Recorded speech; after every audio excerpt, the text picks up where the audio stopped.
Annalisa Capellini, le chancelier allemand, va s'exprimer cet après-midi devant le patronat dans un moment assez délicat car les entreprises allemandes craignent d'être concurrencées par l'armée.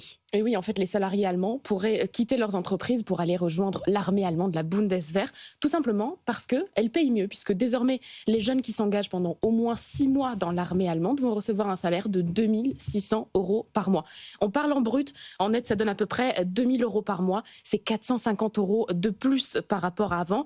Juste un petit point de repère, en France, quand on parle du service militaire volontaire, c'est entre 900 et 1000 € par mois. Donc effectivement, c'est plus un défraiement qu'un vrai salaire. Là, 2600 €, ça commence à devenir intéressant. C'est pour ça que les organisations patronales craignent une véritable hémorragie de salariés. Certes, elle serait temporaire juste le temps de l'engagement dans l'armée, mais quand même. Et puis, la crainte, et ça, c'est le patron des chambres de commerce au niveau national qui s'exprime dans le Handelsblatt, c'est qu'en fait, il y ait une concurrence, non seulement entre les entreprises du privé, mais que désormais, la concurrence pour tous ces travailleurs qualifiés soit entre le privé et le public. Donc c'est volontaire, mais intéressant sur le plan du salaire. Du coup, les entreprises vont devoir retenir les salariés. Oui, en réalité, c'est très compliqué de les retenir parce que là aussi, il y a une concurrence. Les salariés vont tout simplement là où ils sont mieux payés. Donc, en fait, le patronat essaye de trouver des solutions pour trouver un compromis, pour faire un peu la moitié du chemin. Il y a une idée en ce moment dont on parle beaucoup en Allemagne, c'est que tous les Allemands qui s'engagent en tant que soldats sous contrat temporaire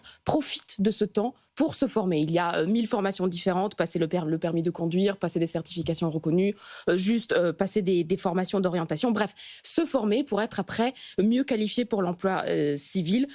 On se prépare à l'idée que le secteur privé va perdre, quoi qu'il arrive, des salariés de manière temporaire, mais qu'après, il va les récupérer mieux formés, mieux employables. Ce qui intéresse évidemment le patronat, parce qu'il y a toujours un sujet de main-d'œuvre qualifiée en Allemagne. Effectivement. Et dans ce cas, donc, cette solution permettrait de mettre en œuvre un cercle vertueux. Donc, s'ils sortent de l'armée plus formés, ils sont mieux employables, donc produire plus de richesses, payer davantage d'impôts.